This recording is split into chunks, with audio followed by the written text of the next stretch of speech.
Hey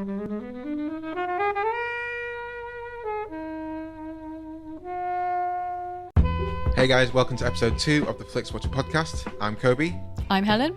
Today we have Cathy and Dave from the Cinemile, which is also an excellent podcast, and we're all talking today about Manhattan, the excellent but creepy Woody Allen film. Come find us on Twitter at Flixwatcher Pod. Visit the website flixwatcher.tv for full listings, and don't forget to subscribe to us on iTunes and leave us an awesome review. All the films were available on Netflix at the time of recording. There was going to be bad language, there's going to be spoilers, and we hope you enjoy it. See you later.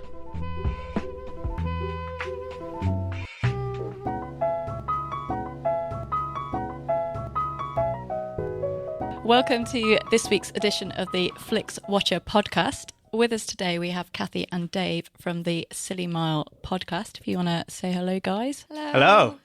Good to be here. Thanks for having us. Yeah, thanks for having us. This is exciting.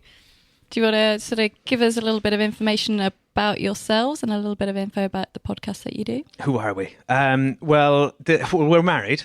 Congratulations. That seems almost apologetic. We are married. Sorry. Yeah, we're married. So I don't know. I just I wanted to do a podcast for a long time. I was trying to get Cathy to do one with me. She didn't have any interest, and then I just came up with the idea of let's record our walks home from the cinema, because we were going every week anyway. We got one of those unlimited passes, and she said yes. That's to both marrying me and doing the podcast. And so yeah, it's that's our podcast. It's the Cinemile. We walk home from the movies, often in the rain, like yesterday. It's only going to get worse as the summer comes, as the summer goes. So, I think exactly. so. We Yeah. started it in May, so we started in fair weather conditions.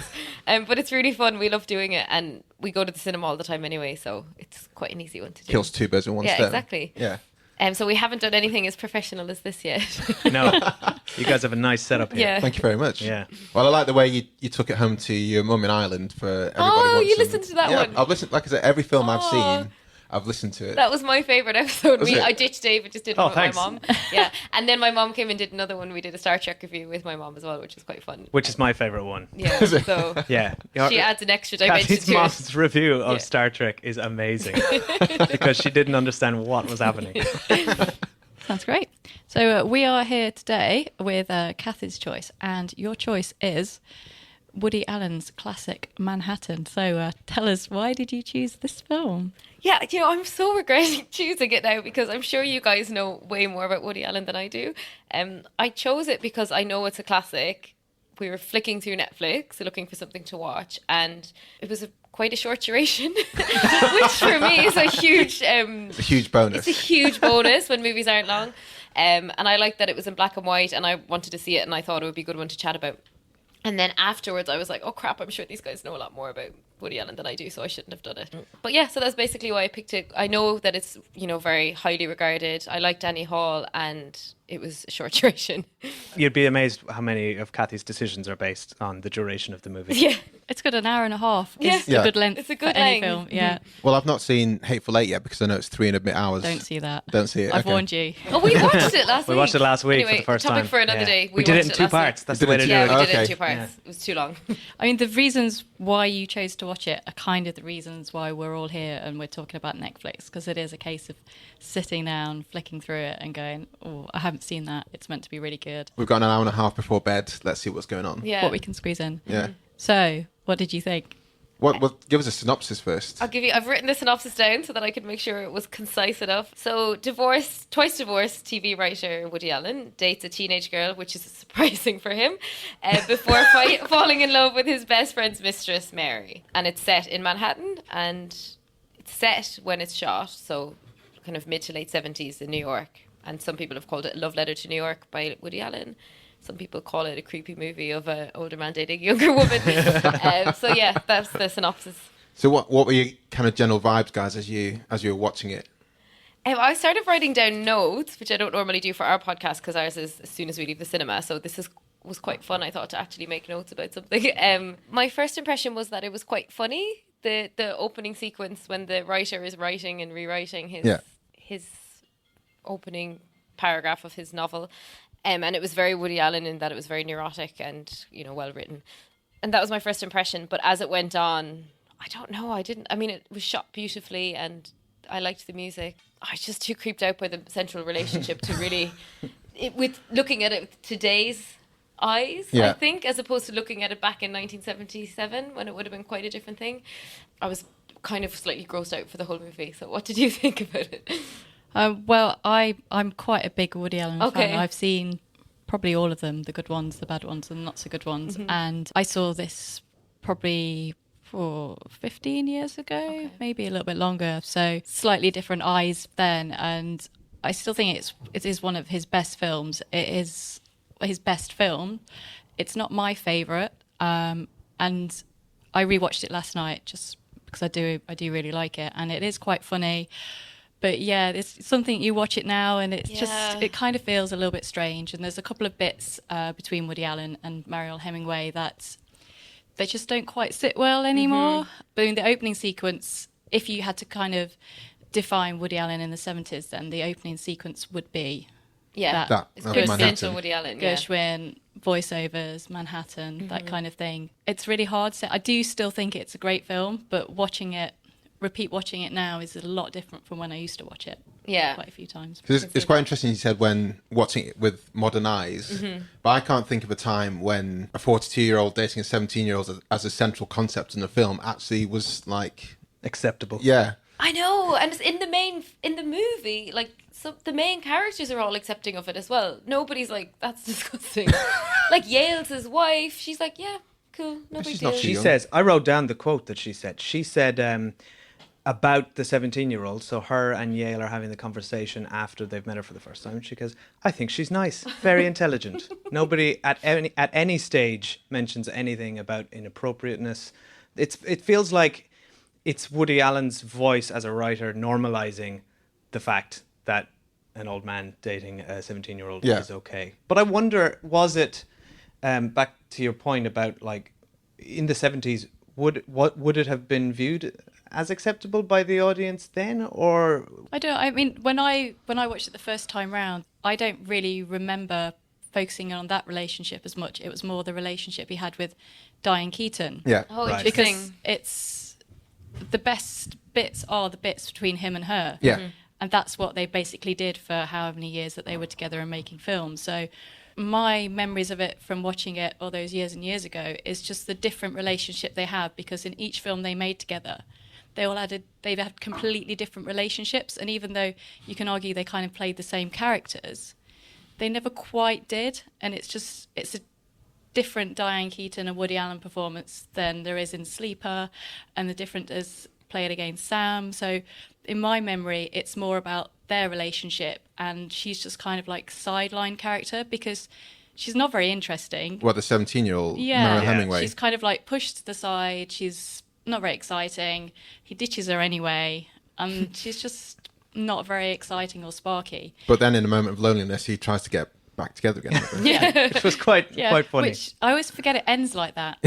Yeah, it's a weird ending. So do you Yeah. find watching it, so when you were younger you were focused on him and Diane Keaton, and do you think now when you watched it you focused more on the other relationship? Yeah, I was just a bit like, oh yeah, this isn't quite how I remembered it. It's interesting because I was in research for this. I read this LA Times article, and it was a writer who, the article was something around him being a creep, but the writer was saying the exact same thing as you. She said when she was like 17, it was her favourite movie and she obsessed over Diane Keaton and she loved it all, and then she had watched it back last year and was like, oh. Yeah. Yeah. Yeah. It was only kind of watching it in the last sort of maybe 5 years or so when I've rewatched it and gone, yeah. Is this- yeah. Is this That did post- happen, but that wasn't the thing that was the least interesting bit of the story for me. This is post bizarrely. Jimmy Savile. Yeah. Yeah. Well, Well, and post Soon Yi, right? Well, Yeah. yeah. I mean, a lot of what's his- happened in Woody Allen's personal life, it's kind of hard. It's difficult often to separate the artist from the art. When he's had, I mean, obviously he's never been conclusively charged with anything, but those allegations do hang over him. Yeah, they shut. There's too strong a light on it for me now watching it. But you hadn't seen Manhattan before, Dave, had you? No, I hadn't. And I really liked it.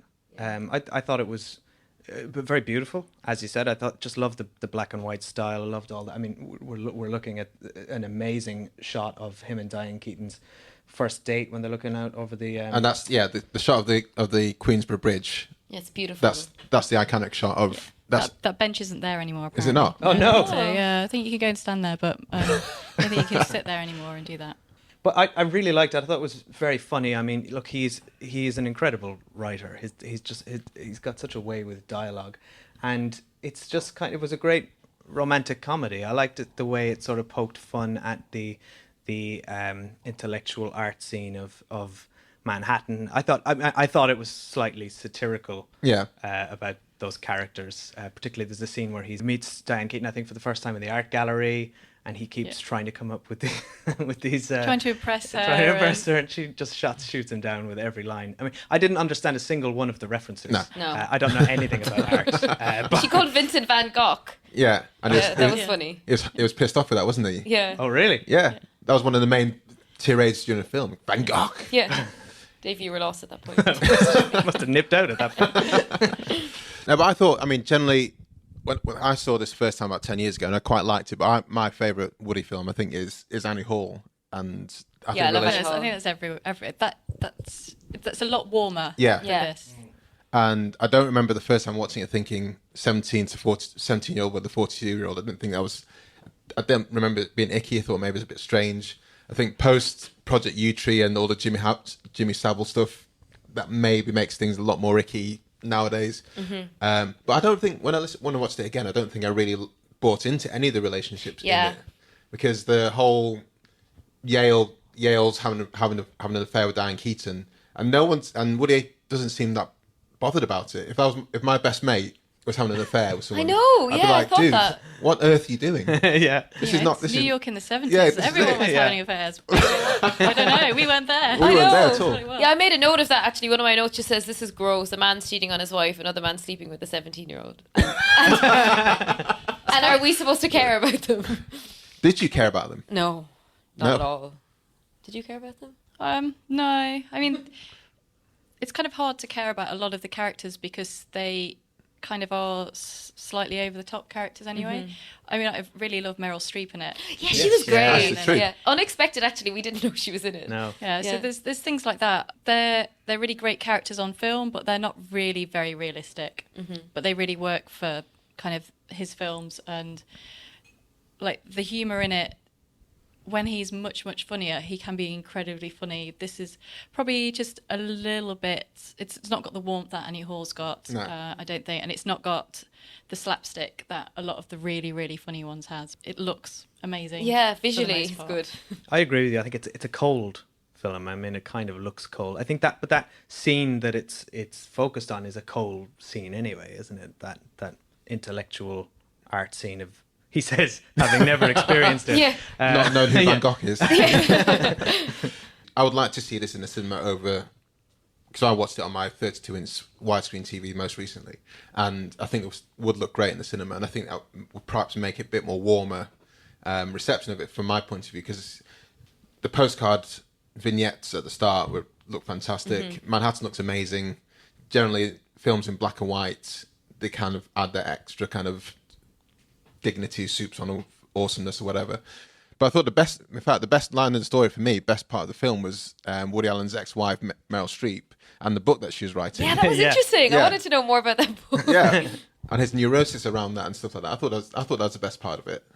Yeah. And actually, we watched it quite sadly at home. We have this projector, so we basically watched it on a cinema screen on our wall, and it looked beautiful, but it certainly didn't. I didn't find that it warmed it up at all. I did not. No. It was like, oh, visually this is amazing. It was almost like being in like a film studies class and saying, oh, this looks fabulous and isn't the music wonderful? But it was nominated for Best Screenplay, which I don't buy. I don't see that it would have deserved a nomination for that. And she was nominated for Best Supporting Actress, the younger girl. Yeah. And she really, for me, was the only person on screen. I agree with you, her character was dull, but physically she lit the screen up, which nobody else really did for me. And she brought quite a lot of emotion to it. Yeah. I thought she was the most empathetic character I found, particularly towards the end. She's the only one who really has much of a journey or learns anything as well. You know, she's about to go to London after he's convinced her to, and then he tries to stop her at the last minute. She's more mature than the grown-up. Yeah, definitely. And we were just screaming at the screen like, "Go to London, please! Please Don't God. stay with Woody Allen." Then I was Googling afterwards, because I didn't read anything beforehand, but I was Googling afterwards, and she claimed in her memoirs last year that he tried it on with her after the movie. Yeah, I read that. So it's like, oh, Woody is just... So during the filming, she was 17, but when she turned 18, Woody approached her parents and said, "Can I take you to France?" Oh God, he's so disgusting. France. Yeah, to Paris. So romantic. Yeah, and she was like, "No." Yeah, it is difficult as a Woody Allen fan. It is quite a conflicting thing to obviously have the cinema there, and he has made some fantastic films, and then you just kind of wish that Hollywood say, "No, stop now. I know. Yeah, we can't do this anymore." But they're not going to do that. But also the whole thing, I was just going to make a comment on that, the age gap. In Hollywood, people are not being cast as partners, or they're being cast with such completely bonkers age gaps anyway. There's stories about Maggie Gyllenhaal being too old to play such and such's girlfriend or partner, and the age gap is very small, and yet they're happy for a 20-year-old actress to be a girlfriend to a 55-year-old male. It's kind of like... Yeah, it is more prevalent there anyway. It's kind of a Hollywood thing, so I guess Hollywood then is exactly the same as it is now, and they don't really consider... that it might be wrong that someone so young should be dating an older man. It's never really the other way round, that it's a young boy with an older woman. It's just very I was thinking Hollywood that standard. would it have been... I was trying to work out if it'd be as icky if it was the other way around. You don't think it would be? I think there'd be more uproar about it. But really? I think often with Hollywood, when they have people a lot older, for example, something like The Graduate, I think there was actually a very small age gap between them in real life. Oh, really? Okay. Yeah, it wasn't that big a gap. And other movies where you have a man and a woman playing love interest, and say the man's like 20 years older, they don't actually call it out as such in the movie. Yeah, they imply they're around the same age. Whereas this movie explicitly said the year he was born. It explicitly repeated that she was 17 quite a few times. So he really wanted to make us know the age gap. Whereas when you're watching a movie, and The Graduate's a specific example because that's about an older woman. But if you're watching a movie, say, or Harrison Ford is, I don't know, Anne Hesh, right? Such an old crap example of that movie. But the movie isn't about him being 25 years older than her. Anne Hesh and Harrison Ford, 6 Days, 7 Nights. Okay. It's not about him being older than her. It's almost that they've just done that in the casting. Whereas this movie was both in the casting and explicitly about him being older than her. Which he really wanted to normalise that. And he mentioned what year he was born, didn't he, in the movie? I remember that. And I was thinking, why are you saying that? Well, I kept on saying, Lisa's, I'm 42, she's 17. Yeah, he kept saying it. He kept on saying, you're just a kid, you're just a kid. Yeah. You're just a kid. And he... Which has got to be a bit depressing, hasn't it? It is the only film that I'm just trying to think of other films. It is the only film where there is this kind of situation, I think. Because most of the other films, well, after this... it was mostly Diane Keaton, and then it was Mia Farrow as well. Yeah. And then sort of in the 90s, he kind of stopped acting so much, and there's never been, that I can remember, that I've seen another story with this kind of focus on the age gap. So it is only this film really that it's the thing. So explicit. It's not repeated in any particular way. Well, there is that film that he did called, I think it's called Whatever Works, with Larry David. Not seen that one. And so because generally what he does now, he doesn't act in his films, but there's always like a Woody replacement, whether it's Owen Wilson or Larry David. And so Larry David's an old guy. I don't know, but I don't think it's ever made apparent what the kind of age difference was. But it was just there. But it was kind of there. And Magic in the Moonlight, Colin Firth and Emma Stone. Emma Stone. That's quite an age gap as well. Though definitely. again, it wasn't necessarily part of the plot. Explicit. And apparently, and I haven't seen Cafe Society, apparently there's a similar plot in it with Steve Carell and Kristen Stewart. Again, they just happen to be together. It's not mentioned. Because I was interested watching this to look back and figure out, is it in all his movies, or am I just imagining it's in all his movies? Because I think I'm applying a seedier layer to it than I need to. But even in his new show that just debuted on Amazon, apparently there's a similar older man, younger woman thing as well. Maybe just got to write about what you know, isn't it? Yeah. Yeah. So someone challenged him at Cannes in Cafe Society. Somebody in the audience said, "Why are you writing about older men and younger women?" And he said, "I can't hear you. My hearing aid's not working." He completely deflected the question. Still got it. Yeah. So what kind of Woody films you guys seen recently which are your favourite ones that you've seen in the past kind of 10 years? I really like Midnight in Paris. Yeah. That is Midnight very in good. Paris. Yeah. Yeah, It was it's amazing. excellent. And it almost, bits of it were like a Woody Allen movie, but bits of it were like a completely new, Yeah. new movie. He wasn't just repeating the same thing over and over again. I just I liked it was a kind of a love letter to that Paris, era of yeah. to Paris and to that sort of the golden era of literature. Yeah.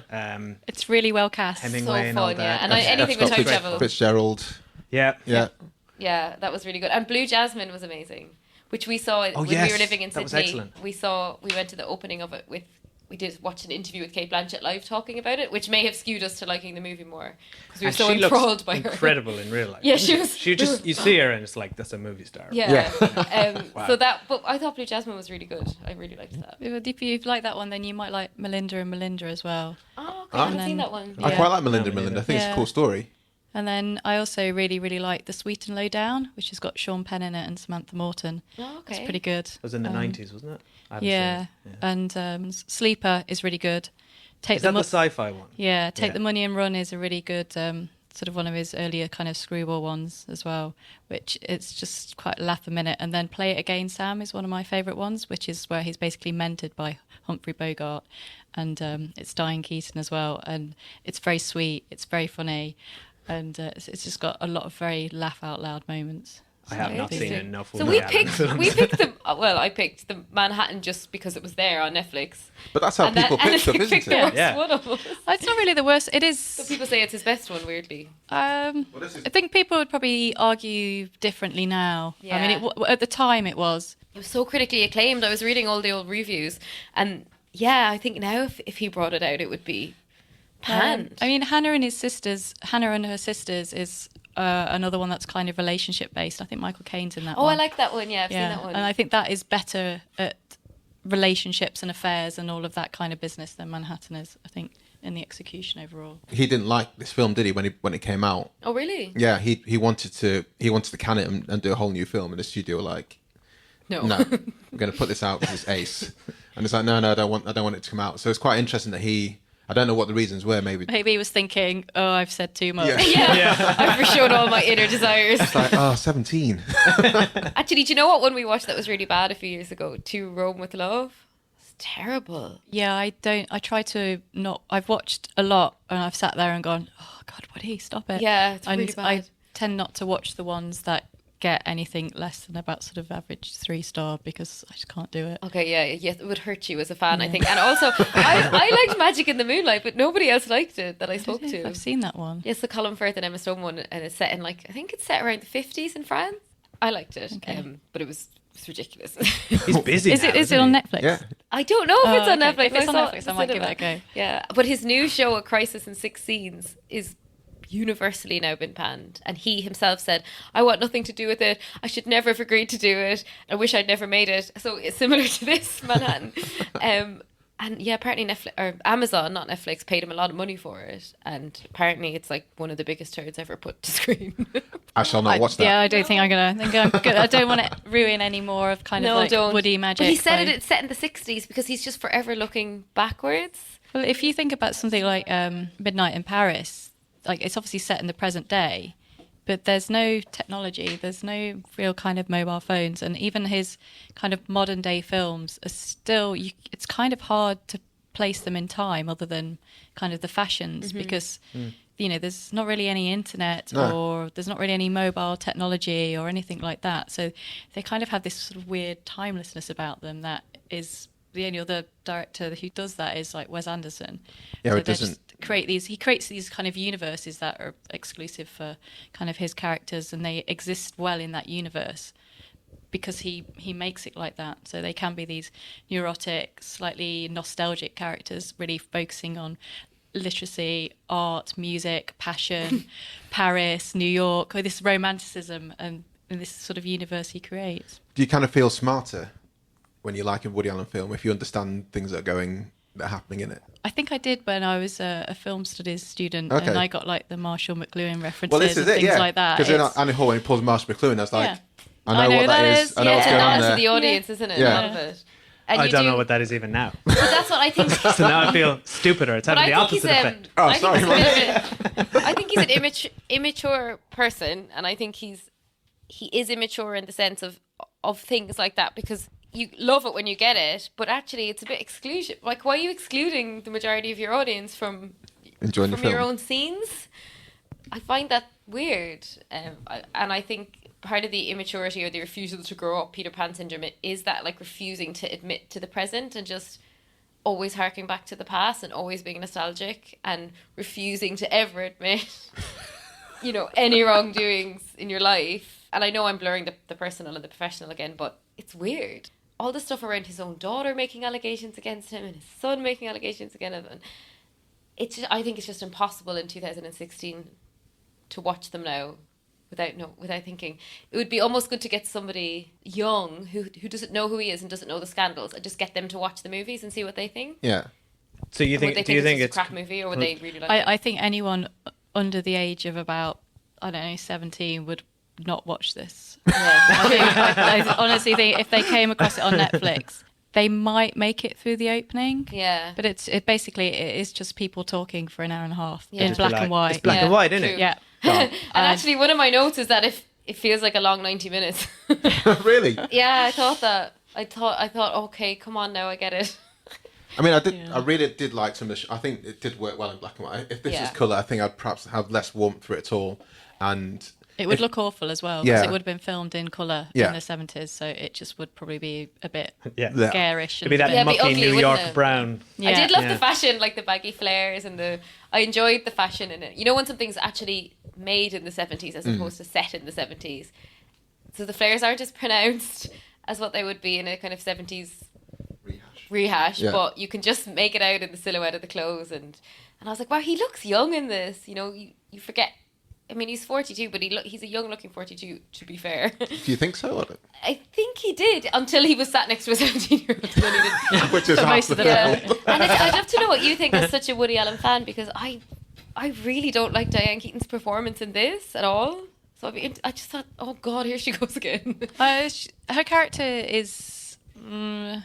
she's not in it enough, really, but her character is not one of the best ones. She's slightly better when she's playing a little bit more ditzy than because obviously she's meant to be quite intellectual in this, and doesn't quite work as well, especially when you've seen her in Annie Hall, which is a much better performance. Really endearing. Yeah. Yeah. I mean, I do like her in this, but I think I just like her in every Woody Allen film, so Okay, I'm yeah. kind of like, A bit biased on it. Yeah. yeah, a little bit. She is quite an unlikable character.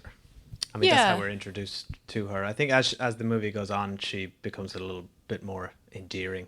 I think I was somewhat endeared by the fact she couldn't make her mind up. What, between kept- Woody and Yeah. and Yale? Yeah, I mean, And I wanted to that say, made her don't pick feel either, real. girlfriend. Please.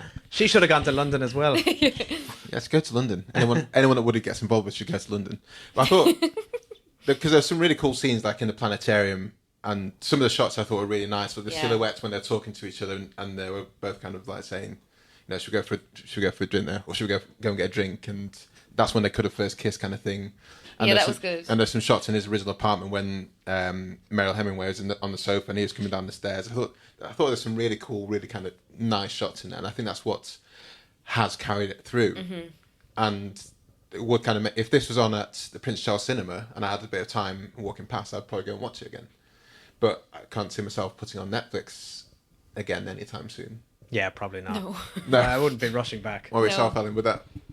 I mean, I've got it on DVD, so I watched it on DVD just because it would have been bigger on the TV. So I've got it on video and I've got it on DVD. So Wow. Nice. So Yeah. you must have been really pleased when I picked this. Oh well, were. considering some of the choices we've had so far, I was a bit like, oh, okay. You But kept I saying was- Manhattan, Woody Allen's Manhattan. just to Yeah. make sure. And we should clarify, we've never met before today, so No. we didn't know you were a massive Woody Allen buff. Yeah. Or I would definitely never. Well, no, it's good. I either thought like, oh wow, someone else really likes this film, so I'm really interested that you picked this and you hadn't seen it before to pick it. So that's really interesting, and I completely take on all of your points. I'm there going, yep, Yeah. But you love it, so that's good. it's not my favourite. No. It'd probably be... I don't even know if it'd be in the top 5 anymore, because some of the more recent ones I think are a lot sweeter and with less stodgy undertones. And You'll have to watch the Amazon series for all of us and feedback. For all of us. Yeah, one of the reviews You said... take the hit. Yeah, you take the hit. One of the reviews I saw said, if you want to be entertained, don't watch this, just read all the reviews instead. Okay, so I think we should do some scoring on this. So we have our own scoring system. So we have the first category, which is... I can never get This these is right. Recommendability. So really, it's how likely are you to recommend this to someone? 1 is not at all, God, never, please don't make me do that. And 5 is obviously most definitely. So let's start with you, Cathy. I gave this a 3 because I would recommend it in the sense that it's a classic and I think people should watch, and I'm actually a bit embarrassed I haven't watched it before now. People should watch movies that have been so critically acclaimed and, you know, it's in all these top 100 lists. So I would recommend it from that perspective, and also it's nice to see New York shot in the 70s and it's interesting looking at it today's lens. So I'd be more recommending it for academic reasons than, you know, I wouldn't say to somebody, oh, you love this, go watch it. But I'd say, oh, it might be an interesting thing for you to view if you have a spare 90 minutes. It is only 90 minutes. Yeah, exactly. But a long 90 Long minutes. 90 minutes. How about you, Dave? So I gave it a 4. I think I've pretty much the same reasons for Cathy. I would recommend people see this just to have an opinion on it. I think it is such an iconic movie. It's very nice to see New York in the 70s. It's shot beautifully. I thought it was funny. So yeah, I would recommend people see this. Helen? I'm going to give it a 5. I think if you haven't seen it and you've got any kind of interest in Woody Allen, then you really need to see it. You know, it's a good starting point, I guess, as well, if you haven't seen any Woody Allen, although Annie Hall's probably better. So those would be the 2 kind of ones to start with. I would recommend it. Obviously, hard to sort of say that, but it is what it is. It's a film made of that time, and it's kind of got all the Woody Allen tick boxes in. So I think I'd give it a 3. I would recommend it to some people who are kind of film buffs. If they haven't seen it, I say go and watch it, because a lot of people, when they watch films, they don't take into account how what the shots are made up and how they're composed. And people do, I'd say watch it because it does look great. And if you can watch it in a bigger screen, watch it in a bigger screen. But I don't know. I think I was perhaps the most creeped out by the age difference in the film, I think, than anyone here. And I was pretty freaked out, so Okay. you must have been really freaked out. Especially because her youth almost like leapt out of the screen, didn't it? Yeah. Yeah. I just thought the sad conversations, I think she's not too young. She is. Yeah. She's as young as she legally can be. Yeah. I think... I don't know, I didn't look into the legalities of it, but I think there's this thing called statutory rape in America, isn't there? Yeah. And Well, it's here too. Yeah. But the age of Let's be clear. but the age of consent here is 17, though, I think, isn't it? 16. 16. But I don't know what it is in the States. yeah. I imagine he just crossed it for the purposes of It the doesn't script. feel right anyway, Yeah, whether it was legal Yeah. or not. Yeah. So, Cathy, repeat viewing score. 2. I mean, almost 0, but maybe 2 because, you know, I might want to watch it with somebody who hasn't seen it before. Yeah, who I vaguely recommended it to. I wouldn't be against watching it again. Okay, I gave it a 3. I feel like I wouldn't watch this again anytime soon, but I feel like 10 years from now, when my memory's failing, I'll be like, maybe I'll have forgotten that I've watched this. I would watch it again way down the line, I think. Yeah, I mean, I don't know how many times I've seen it. It must be at least maybe 10 times. Yeah, I was going to give it a 4. I mean, I've seen it loads, and I know people who are Woody Allen film fans, and they've seen it loads as well. I think in the past year, I've probably seen it. This is maybe the 2nd or 3rd time I've seen it this In year. this year already. Oh, wow. You should be a 5. Yeah. Well, I don't know. I don't think I'm not going to see it again this year. Well, it is October. Yeah, Might get it before Christmas. yeah. And I think having watched it again now and kind of gone, oh yeah, this is really not working in a present day light. And I think there's Woody Allen films that I've seen loads before that I would rather keep watching than this. So Yeah. I'm going to give it maybe a 2. I can't see myself watching it really again. No. I'd recommend it to someone and leave them to watch it, and then we can talk about it afterwards. But I can't see myself watching. I'd rather watch Midnight in Paris. Yeah, multiple same. times. I I want to think watch it's that again. I agree. so much more interesting stuff going on there. It's a lot more accessible, a lot more kind of fun, a lot more kind of. But there are a lot of references in Midnight in Paris. You have to know, if you know who Scott Fitzgerald are and all the other writers and stuff. You They're do pretty get. big though.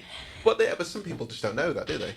They were the only references I got. Yeah, probably me too. I didn't get That's why any of the other Woody Allen ones. You know, I thought it was his most mainstream references. Yeah, by his standards, yeah. Yeah. Small screen score. Small screen. Oh, you watched on the big screen, didn't you? We watched it on a We projector, cheated. but I would say like small screen 1. I wouldn't recommend watching it on a small screen. Is that the right way to go, Yeah, or should yeah. I say Yeah. 1? I would say I wouldn't recommend watching it on like a tablet, or because That's I the think point with Netflix, is that you can watch it on the phone, on the toilet. yeah. That's a long 90-minute session in the toilet. Yeah, I wouldn't recommend that. Well, maybe. And interestingly, I was reading when it was first released, it was one of the first like home VHSs to be released in letterbox, so they put black on top and bottom of the screen to make it in 16:9, as opposed to 4:3, which was standard video. So even then, they were acknowledging it should be watched in In that way, widescreen. yeah. And I think like I wouldn't. You know, maybe if you've got a very big laptop, but at least put it on your TV if you're gonna watch it on Netflix. Yeah. I would say, because you're gonna miss like the beauty of the composition. Yeah, I give it a 2. I agree. You don't want to watch this on your phone. It's a gorgeous looking movie. Yeah. Yeah. See it in the cinema if you can. Yeah, definitely. Oh, I give it a 3 on this. I mean, if you're watching it on Netflix, unless you've got the possibility of kind of plugging it into your big screen TV, then you're going to watch it on your computer. I mean, I've never seen it on the cinema. I've only ever really seen it on the TV. It would be nice to see it in film, but I think you could kind of easily sit there and watch it on your computer and maybe plug in the speakers to your stereo and kind of get it a little bit like that. But I think, Yeah, because the tunes were pretty good. Or Yeah. Gershwin. yeah, I think I'm going to give it a 2 because I think if I was to watch it again, it would be in a cinema. But I don't think I'd watch it again on my iPad or laptop or even on the toilet. toilet. You're saying a lot about a movie if you watch it on the toilet. Actually. Well, that's a nice segue into engagement score. Engagement score, yeah. You're really engaged and you don't notice you're on the toilet for 90 minutes. Well, yeah. How engaged with how much did you feel you had to watch it once you started, that you had to kind of see your way through the whole film? I could have turned it off and come back to it another time, I think. Yeah. But I mean, we did watch the whole thing in one go, and I was compelled enough to keep going, so I'd give it a 3. But I don't think that you would maybe lose out if you stopped it halfway and came back again the next day. I don't necessarily feel that would have broken it. Yeah, same for me, 3. I pretty much completely agree. I think probably best to watch it in one sitting, but I didn't feel at any stage that I couldn't walk away from it. I'm going to give it a 3. I've seen it obviously loads of times before, and also I don't know anyone who kind of only really has sort of a passing interest in cinema, like, would probably get a bit bored after a bit. I'm not sure it would really engage with anyone sort of under the age of 30, really, just because they just find it too creepy and a bit boring, I think. Creepy and boring. Yeah, I think because it's quite an obvious age gap for a teenager to Yeah, go, true. whoa, he's really, really old, like really, really old. Yeah. He's like, And not really like sexy old. George Clooney old. It's like yeah, they'd scrawny Woody Allen they'd old. probably put him older than 42. They'd probably think like this guy's like 60 or something. So I think for anyone sort of under, the age of 30, it's probably, unless they've got an interest in Woody Allen or, kind of film history, they'd probably just be a bit bored by it. Or if they are a 17-year-old seeing someone Yeah. in their 60s. They're What to see, what to Very do, what not to appropriate. do. Yeah. Yeah. Go to London. No, don't go to London. The answer is always go to London. I'll give it a 3 as well. Wow, we've got very Yeah. consistent scores here. Yeah. So that gives us an overall score of 2.9. Well, Take that, Woody. Yeah. I like your 5. score. It's really interesting because it's Yeah. specific to Netflix. yeah. I like the screen size question. I think it's a good one. Thank you. Well, there's an interesting point you made about George Clooney before we finish. If it was George Clooney with, name a young person, Taylor Swift, how old is she? She's all early 20s maybe. something. Is she- okay, George Clooney with a 17-year-old Taylor Swift. Would that have felt so icky, do you reckon? I That's an interesting question. Yeah, I don't know. I mean, I watched Out of Sight the other night, and I googled his age. I was interested, and he was in his mid to late 30s. Yeah. J-Lo was like 28, 29. Right. And that didn't jar with me. But I mean, that's only 7-8 year difference between consenting adults. I think George Clooney now in his 50s, if he was put with a 17-year-old, I would be grossed out as well. Yeah. There has been I can't think of anything specifically, but there has been a couple of times when I've watched films recently and gone, he's clearly at least 20 years older than this person, and we're kind of thinking it's okay. Yeah. And because it's not drawn a point to it, and obviously they're both Hollywood standard beautiful, then no one really picks it up. So I think there's a problem within Hollywood anyway, with sexism and ageism, and how you can be an old man on screen, but you can't be an older woman on screen. Have you seen Amy Schumer's Last Fuckable Day sketch? Oh yeah, it's really funny. It's amazing. Yeah, you should watch that. Yeah, it's funny. But yeah, no, you're right. But it is an interesting question, I guess, around Woody Allen's perceived attractiveness. And you're right. I mean, if it was George Clooney at the age of 42, it wouldn't look so creepy. I have to say, I have to be honest, it wouldn't. I think the other thing to point out is any James Bond film. Well, With Roger Moore. Yeah. I mean, Oh God, Roger, but they're foul, those movies. Yeah, now I when can't you watch it. them. Oh. what age was he in A View to a Kill? His last one. Yeah, He we was watched that recently, 57 and we were like, something, we were so repulsed. It was disgusting. He was with it. She was probably 25, and he was 56. Yeah. But I agree with you, Helen. I think Hollywood's been normalising that for way forever. too long. They need to sort out their gender politics big time. Yeah, basically, it's terrible. But then when it blurs into real life, in this instance, there's this whole extra layer. Too much going on in just one 90-minute film, I think, really. Yeah. I love how many times we've said it's 90 minutes. Yeah, it is 90 minutes. If you have 90 so minutes if you have 90 and you're on the minutes toilet. We could talk about this movie all day, I actually. think we could do. But maybe we'll should stop now. Okay, well, it's been great to have you here. Thanks, guys. you. One last time, can you just give a little rundown of your podcast for us? Oh, sure. Well, it's at theCinemile.com, and we're on Twitter at theCinemile. And it's just basically more of this talking nonsense, just walking home from the cinema. We'll have to have you guys on. Yeah, definitely. Absolutely. And usually us location. arguing around gender roles in film as well, so that's interesting.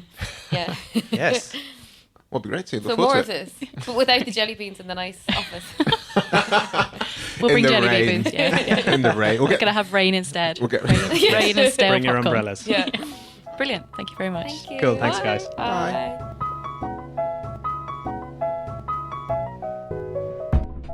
Well, there you have it, guys. We had Dave and Cathy talking about Manhattan, and you can find them at the Cinemile and the Cinemile Podcast, which is awesome. So please check them out. Of course, we want to big up Tony and Jay, and also Greg, sometimes, our editors from GL Productions. Please big up Mighty People for the tunes you can hear now. And at the start of the podcast, come and subscribe to us on iTunes.